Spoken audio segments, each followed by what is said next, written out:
ओम शांति।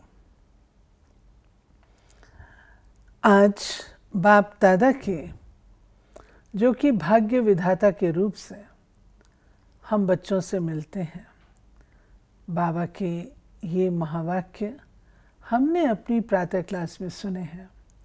आइए उस पर अब हम कुछ मनन और चिंतन करेंगे। बाबा बोले, मीठे बच्चे, बाबा आया है तुम्हें सौभाग्यशाली बनाने। सौभाग्यशाली अर्थात स्वर्ग का मालिक। तुम्हारा भी कर्तव्य है सबको आप समान बनाना। ये कितनी वंडरफुल बात है कि आम दुनिया में किसी के पास कोई गुण होता है तो वो सोचता है ये मेरे पास रहे तो उससे मेरी वैल्यू बनी रहती है, और वो कोई ना कोई उसकी जो विशेष गुण होता है उसको डिस्क्लोज नहीं करता।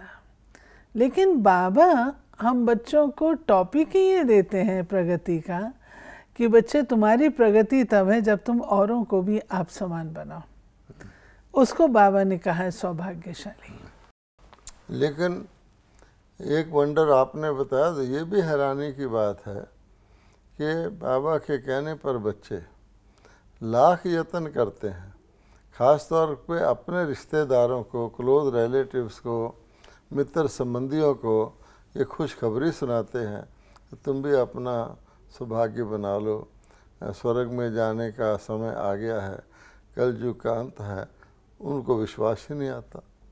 इसलिए बाबा कहता है कि इतने बच्चे हैं जो मेरा ज्ञान सुनते हैं, उनमें सौभाग्यशाली कितने बनते हैं।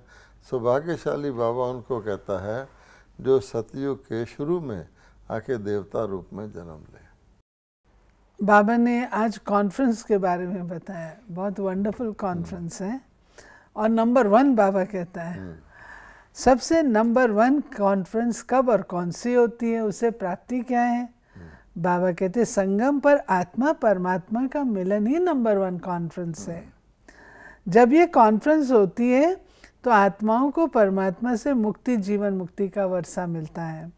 सच्चा सच्चा कुंभ भी इसे कहा जाता है। कुंभ का मेरा फर्स्ट क्लास कॉन्फ्रेंस है। उसके बाद फिर कॉन्फ्रेंस, यज्ञ, तप आदि होते नहीं, सब बंद हो जाते हैं। हाँ, बाबा कहते हैं देखो कि कॉन्फ्रेंस में क्या होता है कि इकट्ठे होते हैं सब और एक विषय के ऊपर निर्णय लेते हैं। तो बाबा कहते हैं दुनिया में तो मनुष्य मनुष्यों के साथ कॉन्फ्रेंस करते हैं, कॉन्फ्रेंस होती रहती है। एक कॉन्फ्रेंस पूरी होती तो उसमें नेक्स्ट की डेट फिक्स कर लेते हैं। जैसे कॉन्फ्रेंस होना एक शाश्वत क्रम है। लेकिन बाबा कहते हैं सर्वश्रेष्ठ कॉन्फ्रेंस जिसमें कि मैं परमात्मा आके बच्चों को, आत्माओं को, जो पार्टिसिपेंट्स हैं उनको मैं अपना सही ज्ञान देता हूँ, उनका सही ज्ञान देता हूँ और समय की पहचान कराता हूँ। इस समय ट्रांसफॉर्मेशन यानी परिवर्तन का समय चल रहा है। तो बाबा कहते हैं उसके अनुसार बच्चे फिर जो हैं अपना सब कुछ समेट करके बुद्धि योग परमात्मा से लगा के पिछले विक्रम विनाश करके सचमुच सतयुग के अधिकारी बनते हैं, इस पुरानी दुनिया से चले जाते हैं। तो सबसे फर्स्ट क्लास कॉन्फ्रेंस तो ये हुई। इसी कारण इस कॉन्फ्रेंस के बाद जब सतयुग ही बन गया फिर और किसी कॉन्फ्रेंस आदि करने की आवश्यकता ही नहीं पड़ती बाबा का। तो असली कॉन्फ्रेंस यही है, इसमें श्रीमत मिलती है और उस पर हमको चलना होता है।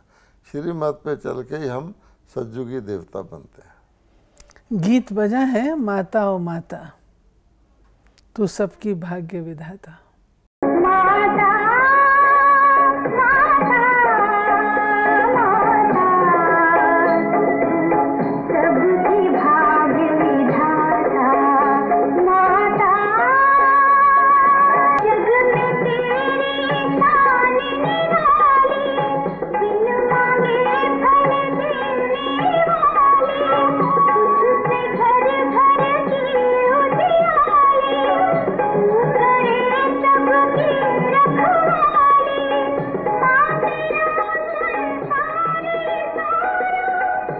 बाबा ने कहा है बेशक इसमें माता की महिमा है, जगदम्बा की महिमा है, लेकिन बाबा ने कहा ये भक्ति, भक्ति और महिमा माँ की गाई है।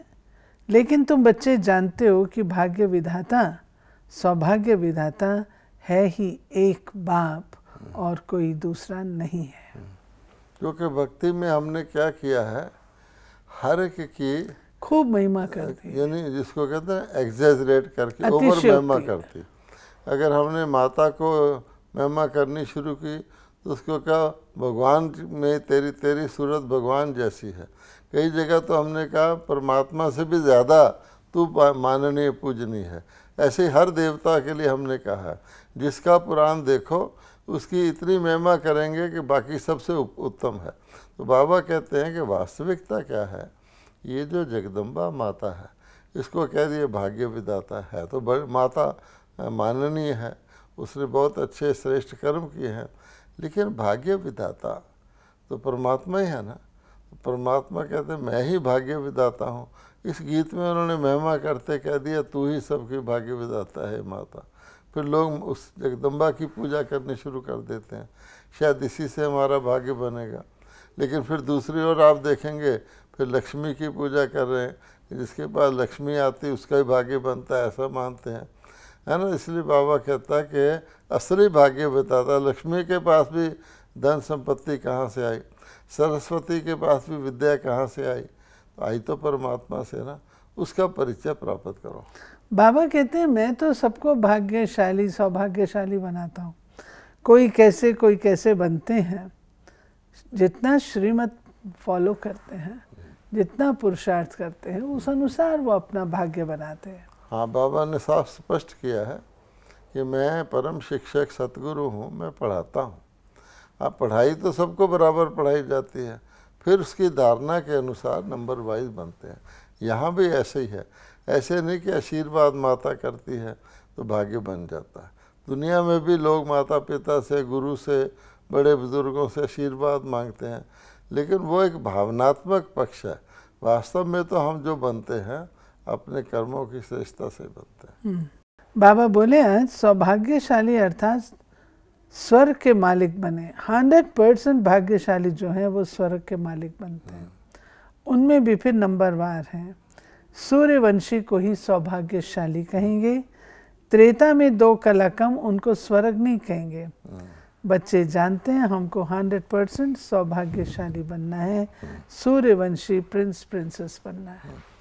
अब बाबा ने बताया है कि जैसे दुख की दुनिया आधा साइकिल है, सुख की दुनिया भी सारे सृष्टि चक्कर का आधा चक्कर, पहला जो आधा है वो सुख की दुनिया है। लेकिन आप देखिए कि चक्कर फिरता है तो धीरे धीरे धीरे धीरे तो कलाएं कम होती है ना।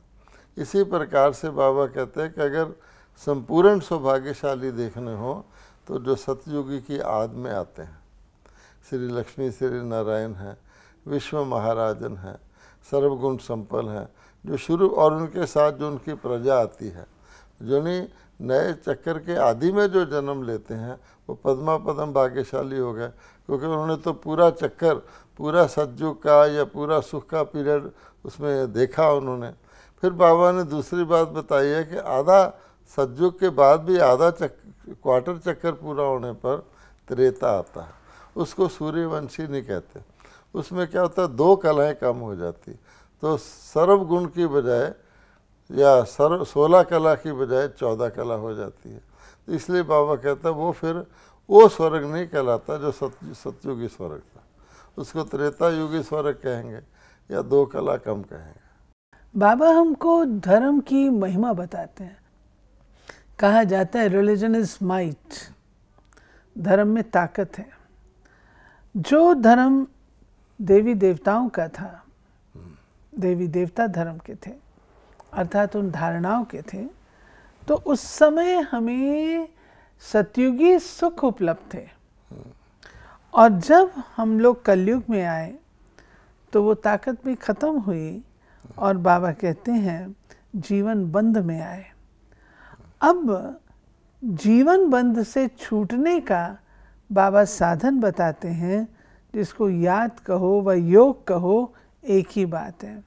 योग अर्थात कम्युनियन, तुम्हारा योग है एक शिव बाबा से, दूसरे से कम्युनियन है ही नहीं। योग का मतलब होता है जोड़ना। तो बाबा कहता है मुझ परमात्मा से जोड़ते हो अपने मन को, अपनी बुद्धि को, इसी को योग कहते हैं। इसको जो मतलब एक प्रकार का स्नेह युक्त आत्मिक संबंध है, तो कनेक्शन है। बाबा कहते हैं इसके अलावा तो और किसी से भी कनेक्शन रखोगे तो वो कोई शांति के सागर, सुख के सागर से थोड़ी हुआ। असली जो यादगार कनेक्शन है वो यही है। इसको ही बाबा ने कंटिन्यू किया है कि बाबा से कैसे रूहान करो। हाँ, बाबा ने बताया है, बातें करो कैसे बाबा से।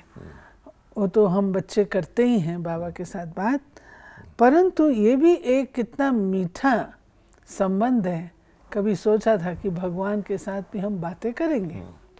हाँ, क्योंकि ये बात जानने की है कि मेडिटेशन और भक्ति, इसमें क्या फ़र्क है। तो भक्ति में हम परमात्मा को याद करते हैं भगत लोग, और परमात्मा से जो कुछ भी वन साइडेड है बस याद करते हैं, पुकारते हैं, कीर्तन करते हैं, भावना रखते हैं, लेकिन कुछ मांग लेते हैं। लेकिन बाबा कहता है कि ज्ञान में, भक्ति में तो ये है, लेकिन योग में ऐसा नहीं है कि वन साइडेड नहीं है कि हम परमात्मा से प्रेयर करते रहे। योग में यूनियन है, परमात्मा हमसे बातें करते हैं आत्मिक रूप से, यानी आत्मिक रूप से हम जब योग में बैठते हैं तो हमें आती है कि नहीं, टचिंग्स आती हैं। मैं पढ़ना चाहूँगी कि गुरु के पास जाते हैं तो क्या है, याद क्या है। याद की यात्रा होती ही एक बार है, जबकि बाप आकर सिखलाते हैं और सब कम्युनियन मनुष्य मनुष्य को सिखलाते हैं। गुरु के पास जाएंगे, कृपा करो, क्षमा करो या आफत मिटाओ। अभी तुम बाबा के पास बैठे हो, बाबा को याद कर कह सकते हो बाबा इस हालत में हम क्या करें। बाबा समझाते, बच्चे ड्रामा अनुसार दुख सुख होता है, तुम्हारा कम्युनियन बाप के साथ है। बाबा कहते, बच्चे तुम्हारा कर्म भोग है, अभी हम तुम्हारी कर्मातीत अवस्था बनाने आया हूँ। कर्म भोग तो भोगना है, अभी मैं तुमको ऐसे ऊंच कर्म सिखलाता हूँ जिससे कि फिर कभी भी भोगना न भोगने पड़े। क्योंकि दुनिया में हम इतने कर्मों का पिछला हिसाब किताब है कि आदी हो गए हैं। जन्म से मृत्यु तक कुछ ना कुछ कर्म भोग आता ही रहता है। तो मनुष्यों ने ये मान लिया इससे कि दुख सुख शुरू से चला आ रहा है, कर्म भोग भी शुरू से चला आ रहा है, हर चीज़ आदि से चली आ रही है। बाबा कहते हैं ऐसा नहीं है। सतयुग में तो दुनिया सतो प्रधान थी, वहाँ तो किसी कर्म भोग आदि का, रोग आदि का सवाल ही नहीं था। अब जिस स्थिति में है, इसमें तो ना केवल चला आता बल्कि बढ़ता जा रहा है। क्योंकि जब कलयुग आगे बढ़ता है तो गिरती कला बढ़ती है। कलयुग में भी देखा जाए तो शुरू में कलयुग भी अपने हिसाब से सतो प्रधान होता है। अब कलयुग इतना तमो प्रधान हो गया है, तो उस वक़्त फिर बाबा कहता है ये समझने की बात है। और बाबा ने कहा कि ये भी अंतर है, लोग ब्रह्म को याद करते हैं, तुम ब्रह्म को नहीं लेकिन ब्रह्मवासी बाप को याद करते हो। क्योंकि बातचीत कोई जड़ से नहीं होगी, बातचीत तो आत्माओं से होगी। आकाश से क्या बातचीत करेंगे। आत्माएं जो महतत्व में रहती हैं, यहाँ पाठ बजाने आती हैं, निर्वाण धाम में क्या कम्युनियन करेंगे। हाँ, बाबा कहता है कि याद करने में भी जितने ये हैं साधु सन्यासी वगैरह, वो ब्रह्म को याद करते हैं और ब्रह्मलीन भी मानते हैं कि उनमें से कोई शरीर छोड़ देता है तो समझते ब्रह्मलीन हो गया, ब्रह्म में जाके मर्ज हो गया। बाबा कहते ऐसी बात नहीं है। ब्रह्म तो एक प्रकाश तत्व है, जैसे हमारी सृष्टि के ऊपर आकाश तत्व है, इसी प्रकार से उसके बियॉन्ड सूर्य चांद के परे जा कर के प्रकाश तत्व है। लेकिन वो रहने की जगह है, वो जड़ तत्व है, वो कोई चेतन ना तो आत्मा है ना आत्माओं का कोई स्वरूप है। लेकिन आत्माएं वहाँ रहती हैं, वो समय समय पर इस दुनिया में आके पॉपुलेशन बढ़ाती हैं, अपना अपना पात्र करती हैं। अंत में जो है, जब सभी आत्माएं आ चुकती हैं तो फिर उनके वापस जाने का समय होता है। उस समय के लिए बाबा कह रहे हैं कि तुम अकेली आत्मा मान लो आ गई, तो कुछ पहले भी आत्माएं वहाँ हैं, लेकिन तुम अकेली आत्मा जो आई हो, अब तुम्हारा न्यारापन हो गया है। बाबा हम बच्चों को आज कम्युनियन पर और समझा रहे हैं। बाबा कहते हैं कम्युनियन होती है परमात्मा के साथ। आत्मा बोलती सुनती इन ऑर्गन से, आत्मा बिगड़ तो शरीर कुछ काम कर ना सके। आत्माओं की परमात्मा के साथ कम्युनियन एक ही बार होती है, जिसकी महिमा है आत्मा परमात्मा अलग रहे बहुकाल। अभी कम्युनियन होता है बस, फिर कभी होता नहीं। देवताओं की कम्युनियन भी नहीं होती है, वो भी कभी याद नहीं करते। बाबा जानते हैं, बाबा कहते हैं तुम बच्चे जानते हो आत्माओं का कनेक्शन बाप से है, बाप को याद करते पतित पावन आओ। आत्मा ने कहा परमपिता परमात्मा को जो इस समय इस शरीर में प्रवेश है। अब इसमें बाबा ने यही कहा है कि आत्माओं की परमात्मा के साथ योग या कम्युनियन होती है और वो उसका समय है। ऐसे नहीं कि जब हम परम धाम से उतरते हैं उस समय हम कम्युनियन करना शुरू कर देते हैं, क्योंकि बाबा कहते हैं इसीलिए देवताओं की कम्युनियन नहीं होती भगवान के साथ, वो तो सुखी हैं। सुख में तो पुकारने की भी आवश्यकता नहीं चाहिए। कम्युनियन मैंने मानसिक तौर पे भी पुकारते हैं ना, कि इच्छा प्रकट करते हैं भगवान से, अपनी अपनी डिमांड्स रखते हैं, परमात्मा ये मेरी इच्छा पूरी कर, वो भी नहीं है। इसलिए बाबा कहता है ये कम्युनियन आत्मा परमात्मा अलग रहे बहुकाल, जो सबसे ज़्यादा समय आत्मा परमात्मा से अलग रहती हैं। अर्थात नया चक्कर शुरू होते हीरो पाटदारी होने के कारण पहले ही उतर आती हैं, तो सबसे ज़्यादा परमात्मा से समय के अनुसार सबसे ज़्यादा समय के लिए वो बिछड़ती हैं। इसलिए बाबा कहते हैं उनके लिए कहा हुआ है कि सुंदर मेला कर दिया जब सतगुरु स्वयं सतगुरु मिला दिला, कि मैं खुद आकर के आत्माओं को उनका परिचय देके उनको पावन बना के साथ ले जाता हूँ। तो ये कार्य यहाँ आके करता हूँ। बाबा कहते हैं मैं आके तुमको अंत मते साहिब गते कैसे हो उसका ज्ञान देता हूँ और उसके लिए तुमको प्राचीन योग सिखाता हूँ। उससे ही तुम्हारे विक्रम विनाश होंगे, तुम निरोगी बनेंगे, आयु बड़ी होगी, पुरुषार्थ से तुमको फिर प्रारब्ध मिलती है। बाबा ने यही कहा है कि मेहनत करने से मिलता है। ऐसे नहीं कि मैंने आके ज्ञान सुनाया तो तुम्हारी सदगति हो गई, नहीं। पुरुषार्थ करो, मुझे याद करो, पिछले विक्रम विनाश करो, धारणा करो, दूसरों को ज्ञान दो, तब तुम्हारा नंबर आगे जाता है। लेकिन एक बात ज़रूर है कि सज्जू की आत्माएं, सभी आत्माएं आती हैं, थोड़ी सी आती हैं, ऐसे कहा जाता है 9 लाख, उनको महापवित्र बनना होता है, तभी वहाँ जाके वो प्रथम जन्म में सीट ले सकते हैं। उसके बाद बाबा ने कहा संगम का मेला फर्स्ट क्लास कॉन्फ्रेंस है। हाँ। जबकि आत्माओं से परमात्मा आकर मिलते हैं, सेकंड में जीवन मुक्ति मिलती है। उसके बाद फिर कॉन्फ्रेंस यज्ञ तप आदि कुछ भी होते नहीं, सब बंद हो जाते हैं। तुम्हारी कॉन्फ्रेंस कैसी नंबर 1 है। आत्मा जीव में प्रवेश करने से जीवात्मा बनती है। कहते मैं इनमें प्रवेश ना करूं तो अपना परिचय कैसे दूं, तुमको त्रिकालदर्शी स्वदर्शन चक्करधारी कैसे बनाऊं। तुम कहते हो स्वदर्शन चक्करधारी हम बनते हैं, परंतु मनुष्य नहीं समझते, इसलिए उन्होंने विष्णु और कृष्ण को चक्कर दे दिया है। बाबा कहते हैं जैसे आत्मा भी शरीर के अंदर आके शरीर धारण करके अपना कर्तव्य करती है, बिना शरीर के आत्मा कुछ नहीं कर सकती, ऐसे ही मैं भी परम आत्मा हूँ। मुझे भी शरीर का आधार लेना पड़ता है ताकि उसके द्वारा मैं आप बच्चों को ज्ञान देकर योग सिखाकर अपने साथ ले जाऊं।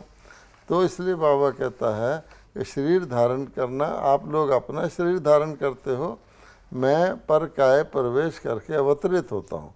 परमात्मा कोई बच्चे के रूप में अपना शरीर धारण नहीं करते। एक वास्ट डिफरेंस है जो कि बाबा आकर के हम बच्चों को जब स्पष्ट करते हैं तो समझ में आता है। आगे हम सोचते थे परमात्मा केवल दर्शन हो जाए, लेकिन बाबा हम बच्चों को कहते हैं अच्छा दर्शन हो भी गया, सो व्हाट, कुछ प्राप्ति तो नहीं हुई। वास्तव में मैं आता हूँ, तुम बच्चों को लायक बनाता हूँ, वर्षे का मालिक बनाता हूँ। मेरे आने का फायदा तो यही होगा ना, केवल दर्शन कर लिया और वैसे के वैसे रहे तो क्या फायदा। हाँ, बाबा कहते हैं भावना है लोगों की कि भगवान के दर्शन होने को बहुत पुण्य और श्रेष्ठ प्राप्ति मानते हो, कि परमात्मा के दर्शन हो गए, होते भी कैसे हैं कि वो जिस मूर्ति को जिस भावना से जिस चीज़ को याद करते हैं, बहुत नवदा भक्ति करने से, बहुत एक लगन लगा के करने से उनको उस मूर्ति में थोड़ी टेम्परेरी चेतनता दिखाई देती है, तो खुश हो जाते हैं कि मेरे अपने इष्ट के दर्शन हो गए। पर बाबा कहते हैं कि वास्तव में ये दर्शन की बात नहीं है, ये तो आत्मा का परमात्मा से ज्ञान लेकर योग सीखकर पवित्र बनने की बात है, स्वयं देवता बनने की बात है। इसलिए बाबा कहते हैं कि ये बातें भी संशय को न लाएं, उसका स्पष्टीकरण लेना चाहिए। बाबा ने हम बच्चों को बताया है कि सत्युग में सब पावन है, तो ज़रूर परमात्मा संगम पर आया होगा पतित से पावन बनाने के लिए। और बाबा आकर के क्या करते हैं, तुम्हारा कम्युनियन अपने साथ कराते हैं और पहचान देते हैं कि मैं साधारण तन में आया हूँ, जो नंबर 1 पतित बनता 84 जन्म लेने के बाद अब फिर पावन बनेगा, फिर फरिश्ता बनते तत्वम ब्राह्मण सो देवता बनते। अब लोगों की बुद्धि में आता ही नहीं कि परमात्मा जो अवतार लेते हैं, क्योंकि जन्म तो लेते नहीं, किसी दूसरे शरीर रूपी रथ में यानी तन में प्रवेश करके उनके मुख से भगवानुवाच करते हैं। तो वो सोचते हैं कि परमात्मा सब आत्माओं का परम पिता है, देवों का देव है, तो क्यों नहीं परमात्मा श्री कृष्ण के तन में अवतरित हुआ होगा, कि श्री राम जी को भी भगवान का अवतार मानते हैं। तो बाबा कहते हैं ऐसा नहीं है, क्योंकि मैं परमपिता परमात्मा, पहली बात तो ये है कि श्री राम श्री कृष्ण आदि ने तो अपने शरीर धारण किए हैं, उनमें तो मैं अवतरित होता ही नहीं हूँ। होता हूँ मैं ब्रह्मा जी के रथ में, क्योंकि ब्रह्मा द्वारा स्थापना का गायन है, ब्रह्मा जी के शरीर रूपी रथ में अवतरित होता हूँ। तो क्योंकि वो साधारण व्यक्ति होता है, वही ब्रह्मा जी जो सज्जू की याद में श्री कृष्ण जी की 16 का पूर्ण पावन देवता होते हैं, उनके देखो धीरे धीरे धीरे धीरे 5000 वर्ष के बाद उनका जो अंतिम जन्म है उसके अंदर भगवान को आना होता है, क्योंकि दुनिया बदलनी है। उसमें कहते तो आता मुझे पहचानते ही नहीं, साधारण मनुष्य समझते हैं। खुदाई खिदमतगार बन सबको बहिश्त में चलने का रास्ता बताना है, सबका कल्याणकारी बनना। सबसे पुण्य का काम यही है कि परमात्मा के पैगंबर बन के जो मनुष्य में संपर्क में आए उनको परमात्मा का रास्ता दिखाओ, उनसे मिलने का मार्ग बताओ, ताकि वो भी अपना इनहेरिटेंस भगवान से ले सके। वरदान है सर्व शक्तियों का अनुभव करते हुए समय पर सिद्धि प्राप्त करने वाले निश्चित विजयी भाव। सर्व शक्तियों से संपन्न निश्चय बुद्धि बच्चों की विजय निश्चित है। जैसे किसी के पास धन की, बुद्धि की, संबंध संपर्क की शक्ति होती है, तो उसे निश्चय रहता है ये क्या बड़ी बात है, आपके पास तो सब शक्तियां हैं। इसमें दादी जानकी याद आते हैं। दादी जानकी बहुत प्यार से कहते हैं कोई भी बात हो तो क्या बड़ी बात है। क्योंकि परमपिता परमात्मा बीज रूप है, सृष्टि रूपी कल्प वृक्ष ने, उन्होंने अपनी सारी शक्तियाँ अपने बच्चों को जो जड़ में बैठे हैं, जो सबसे ज़्यादा कहते हैं ना आत्मा परमात्मा अलग रहे बहुत काल, जो बहुत काल सतयुग में भगवान ने उनको देवता बनाया था, वो आकर के फिर कलयुग के अंत में बहुत समय से बिछड़े होते हैं, उनको परमात्मा अपनी सर्व शक्तियाँ दे देता है। अब किसी को शक्ति मिल जाए तो उसके लिए तो किसी कार्य का करना आसान होता है ना, कोई कठिन नहीं लगता। स्लोगन है व्यर्थ देखने व सुनने का बोझ समाप्त करना ही डबल लाइट बनना है। क्योंकि व्यर्थ सबसे ज़्यादा कलयुग के अंदर व्यर्थ है। आप देखिए, आप एक चीज़ करना चाहते हैं, उसके बारे में कितने संकल्प आते हैं, फिर उन पर कितनी बुद्धि चलाते हैं, तो वो सब वेस्ट ही जाता है ना। क्योंकि जो चीज़ कमज़ोर होती है उसको ज़्यादा मात्रा में प्रयोग करना पड़ता है। बुद्धि कमज़ोर है तो किसी फैसले के ऊपर आने के लिए बहुत सारी बुद्धि चलानी पड़ती है। अगर बुद्धि सालिम है, बुद्धि क्लियर है, तो फिर क्या है, टाइम नहीं लगता। तब बाबा ने कहा कि शक्ति जो है इम्पॉर्टेंट है। ये थी बाबा की आज की मुरली, जिसमें बाबा ने हम बच्चों को कम्युनियन के बारे में बताया, कॉन्फ्रेंस के बारे में बताया और संगम पर ही हम बाबा के साथ जान पहचान कर रूहान कर सकते हैं, उसका आनंद और मौज ले सकते हैं। रूहान अपनी एंजॉय करने के लिए अमृत वेला बाबा ने हम सब के लिए फिक्स किया हुआ है। आशा है हम सब एंजॉय करते होंगे अमृत वेला। ओम शांति।